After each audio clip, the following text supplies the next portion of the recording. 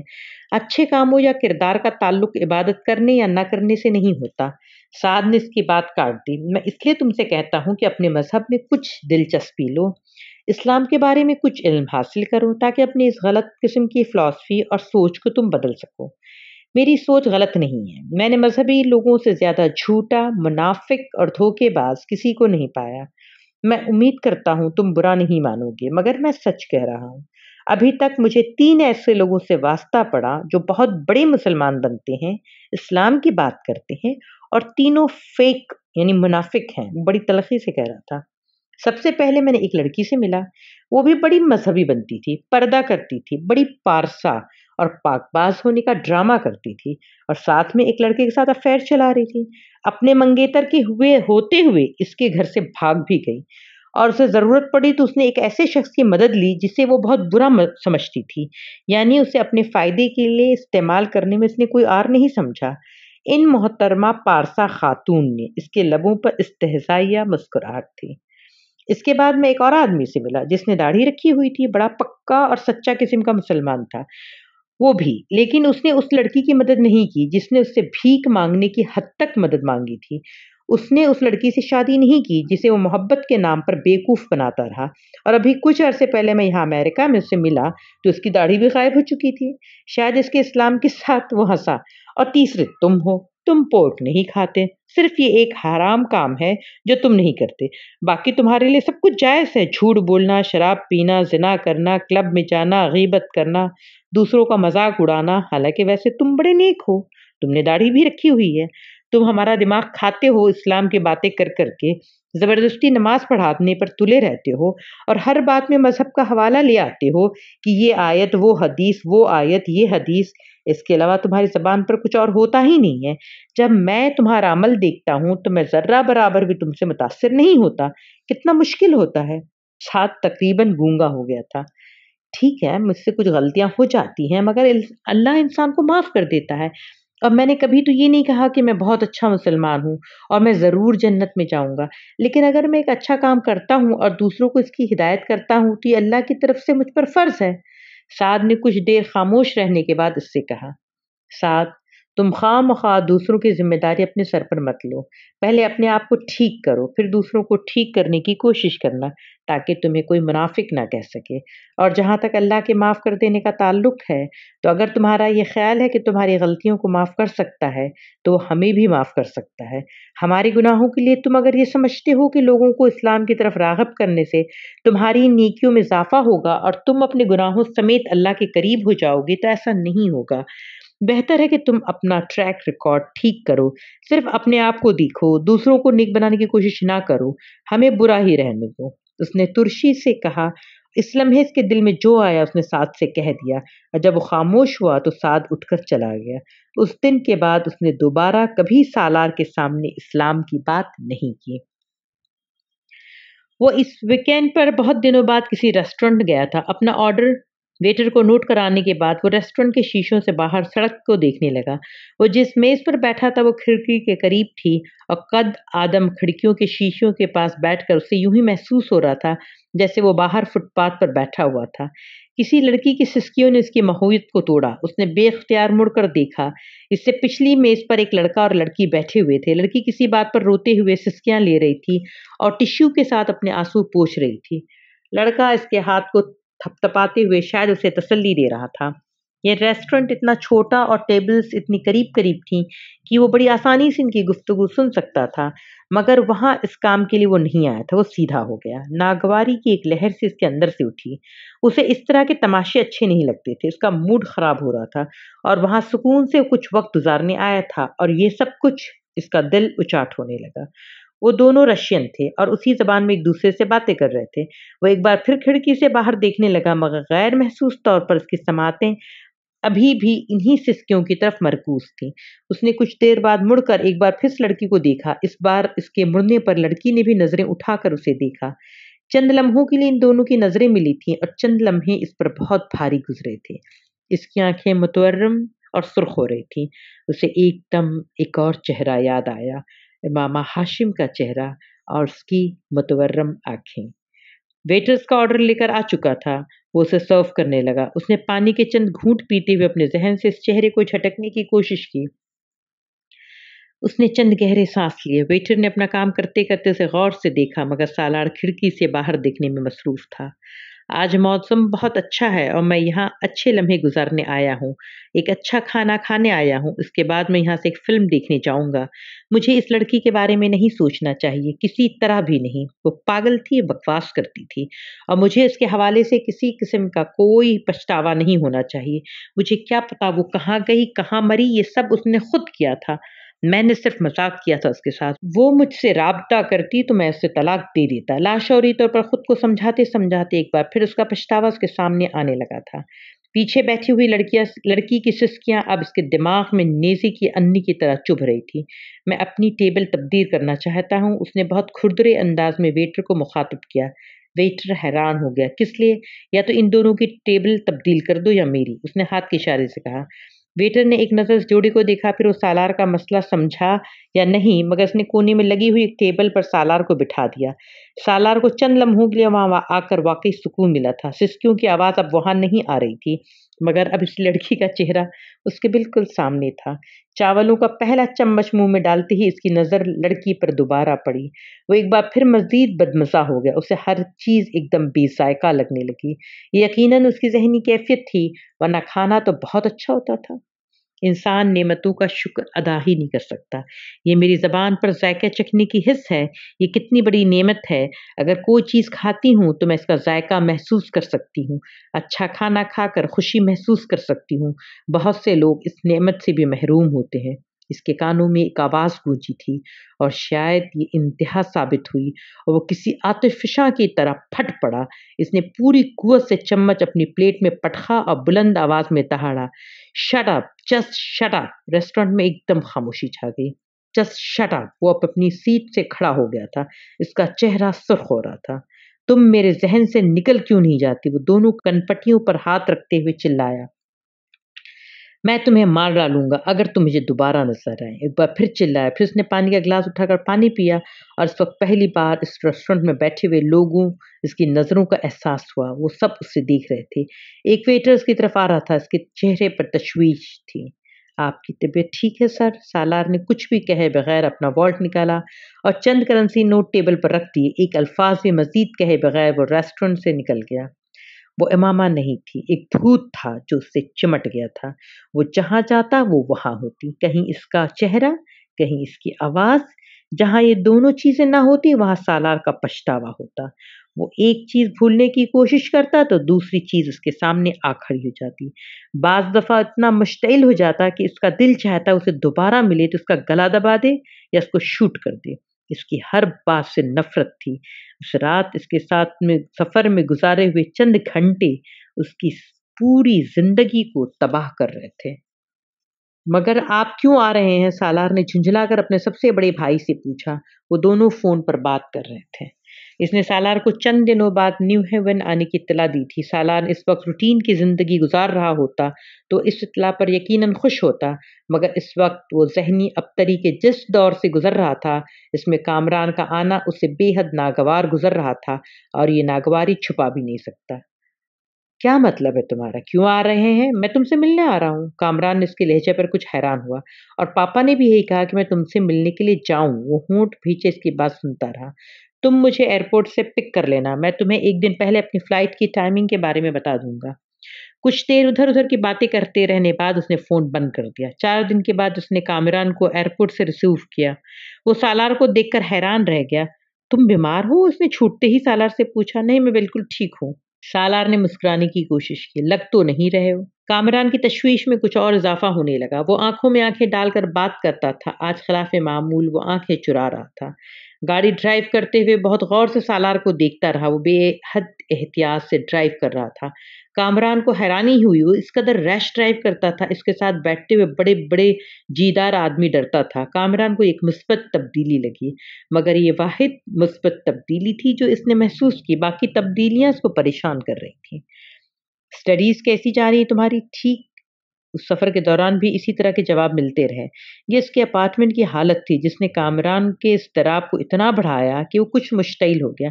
یہ تمہارا اپارٹمنٹ ہے سالار؟ مائی گاڈ! سالار کے پیچھے اس اپارٹمنٹ میں داخل ہوتے وہ چلا اٹھا۔ سالار اپنی چیزوں کو جس طرح سے منظم رکھنے کا عادی تھا، وہ نظم و ضبط وہاں نظر نہیں آ رہا تھا۔ وہاں ہر چیز ابتر حالت میں نظر آ رہی تھی۔ جگہ جگہ اس کے کپڑے، جرابیں اور جوتے بکھرے پڑے تھے۔ کتابوں، اخباروں اور میگزینز کا بھی یہی حال تھا۔ کچن کی حالات سب سے بری تھی اور باتھ روم کی اس سے بھی زیادہ۔ کامران نے کچھ شوق کی حالت میں پورے اپارٹمنٹ کا جائزہ لیا۔ کتنے ماہ سے تم نے صفائی نہیں کی؟ میں ابھی کر دیتا ہوں، سالار نے سرد مہری کے عالم میں چیزیں اٹھاتے ہوئے کہا۔ تم اس طرح سے رہنے کے عادی تو نہیں تھے، اب کیا ہوا؟ کامران بہت پریشان تھا۔ کامران نے اچانک ایک میز پر سگریٹ کے ٹکڑوں سے بھری ایشٹرے کے پاس جا کر سگریٹ کے ٹکڑوں کو سونگھنا شروع کیا۔ سالار نے چپتی ہوئی تیز نظروں سے اپنے بڑے بھائی کو دیکھا مگر کہا کچھ نہیں۔ کامران نے چند لمحوں کے بعد وہ ایشٹرے نیچے پٹخ دیا۔ Salar, what are you up to this time? مجھے صاف صاف بتاؤ، مسئلہ کیا ہے؟ ڈرگز لے رہے ہو؟ نہیں، میں کچھ نہیں استعمال کر رہا۔ اس کے جواب میں کامران کو خاصا مشتعل کر دیا۔ وہ اسے کندھے سے پکڑ کر تقریباً کھینچتے ہوئے باتھ روم کے آئینے کے سامنے لے آیا۔ شکل دیکھو اپنی، ڈرگ ایڈکٹ والی شکل ہے یا نہیں؟ اور حرکتیں تو بالکل ہی ویسی ہیں۔ دیکھو، نظریں اٹھاؤ اور اپنا چہرہ دیکھو اپنا۔ وہ اسے کالر سے کھینچتے ہوئے کہہ رہا تھا۔ سالار آئینے میں اپنے آپ کو دیکھے بغیر بھی جانتا تھا کہ وہ اس وقت کیسا نظر آ رہا ہوگا۔ گہرے حلقوں اور بڑھی ہوئی شیو کے ساتھ وہ کیسا نظر آ سکتا تھا؟ رہی صحیح کسر ان محاسوں اور ہونٹوں پر جمی ہوئی پپڑیوں نے پوری کر دی تھی، جو بے تحاشا کافی اور سگریٹ پینے کا نتیجہ تھی۔ محاسوں کی وجہ سے اس نے روز شیو کرنی بند کر دی تھی۔ کچھ ناراضی کے عالم میں اس نے کامران سے اپنا کالر چھڑایا اور آئینے پر نظریں دوڑائے بغیر باتھ روم سے نکلنے کی کوشش کی۔ لعنت وہ لفظ تھا جو کامران اکثر استعمال کیا کرتا تھا۔ سالار نے پہلے کبھی اس لفظ کو محسوس نہیں کیا تھا، مگر اس وقت کامران کے منہ سے یہی جملہ سن کر وہ جیسے بھڑک اٹھا تھا۔ ہاں، لعنت برس رہی میری شکل پر تو۔ وہ قدرے بپھرے ہوئے انداز میں کامران کے سامنے تن کر کھڑا ہو گیا۔ جب میں کہہ رہا ہوں کہ میں ڈرگس نہیں لے رہا تو میں نہیں لے رہا۔ آپ کو میرا یقین کرنا چاہیے۔ تم پر یقین؟ کامران نے طنز لہجے میں اس کے پیچھے باتھ روم سے باہر آتے ہوئے کہا۔ اس نے ہونٹ بھینچ لیے اور کمرے کی چیزیں کو سمیٹنے کا کام جاری رکھا۔ یونیورسٹی جا رہے ہو تم؟ کامران کو اچانک ایک اور اندیشہ ہوا۔ جا رہا ہوں، وہ چیزیں اٹھاتا رہا۔ کامران کو تسلی نہیں ہوئی۔ میرے ساتھ ہاسپٹل چلو، میں اب تمہارا چیک اپ کروانا چاہتا ہوں۔ اگر آپ یہ سب کرنے آئے تو بہتر ہے کہ واپس چلے جائیں۔ میں کوئی کنڈر گارڈن کا بچہ نہیں ہوں کہ میں اپنا خیال رکھ سکتا ہوں۔ کامران نے اس بار کچھ کہنے کے بجائے اس کے ساتھ مل کر چیزیں اٹھانا شروع کر دی۔